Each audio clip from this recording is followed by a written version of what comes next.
Primeran C1. 93 Etxe bizitza kontuak. Tokatu zaidan testuak hurbiletik ukitzen gaituen gai bati buruz hitz egiten du. Hau da, etxe bizitzaren arazoari buruz. Goizalde Landabasok idatzi du artikulua, eta etxe bizitza kontuak du izenburua. Kazetariak artikulu honetan babes ofizialeko alokairuen etxeen aldeko jarrera azaltzen du, naiz eta gogorarazten digun kale gorrian bizi direnek ez dutela ez babes ofizialeko etxeetarako eta ez ezertarako aukerarik ere. Goizaldek funtsean kritikatzen du hemen babes ofizialeko alokairuko etxe gutxi egiten direla jabetzakoen aldean. Kazetariak dio Euskal Autonomia Erkidegoan eta etxe bizitzaren behatokiaren datuen arabera, 2005-2019 urte bitarteko babes ofizialeko etxe bizitzen 18,3, baino ez zirela izan alokairukoak.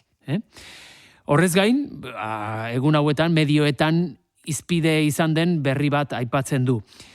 Antza denez, 80ko hamarkadan saldutako babespeko 11.000 etxe bizitzen jabeek, euren etxea merkatu librean saltzeko aukera izango dute hemendik gutxira.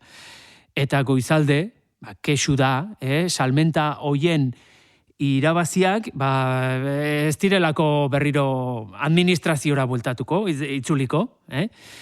Eman dituen datuak kontra jartzeko, ezagun batek kontatutako Bienako datuak ematen ditu. Itxuraz, Bienan, herritarren 60% alokairuko etxeetan bizi dira. Eta euren irabazien arabera ordaintzen dute alokairua. Eta goizalderi eredugarria iruditzen zaio hori. Goizaldek etxe bizitzaren arazoa jarri digu aurrez aurre. Eta egia esan, denok izan dugu, inoiz ahotan gai hau, ondo dakigu denok arazoa benetan latza eta kezkagarria dela. Niri salatzeko modukoak iruditzen zaizkit merkatu librean etxeek dituzten prezioak. Berdin dit, etxe horiek lehenago babes ofizialekoak izan diren ala ez.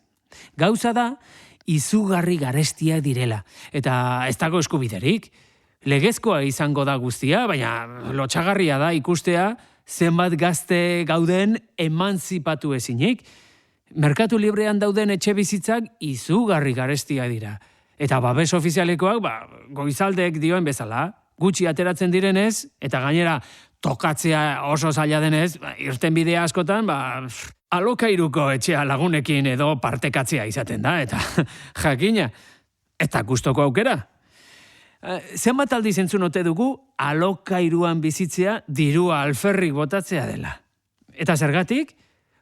Itxuragabeko dirutza ordaintzen delako, eta denbora luzean alokairuan bizi ondoren, ez dugulako, ez etxerik, ez aurrezkirik. Hau da, oraindik pobreagoak garelako. Izan ere, hemen, alokairuan bizitzeak ez du aurrezteko modurik ematen. Kasu askotan, mailegua baino garestiagoa izaten delako alokairua. Horregatik, nire inguruan behintzat, ahal duen guztiak etxe bat erosina izaten du, kosta ala kosta. Garbi dago, denon beharrak ezberdina direla. Edo, beste modu batean esan da, denon beharrak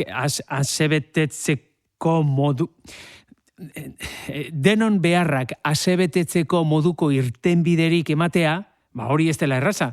Baina, nire ustez, garbi dago beharrezkoa dela alokairuko babes ofizialeko etxe gehiago egitea. Naiz eta hori ez den nahikoa, jakina. Iruditzen zait, gehiago inbertitu behar dela gaztei zuzendutako diru laguntzetan.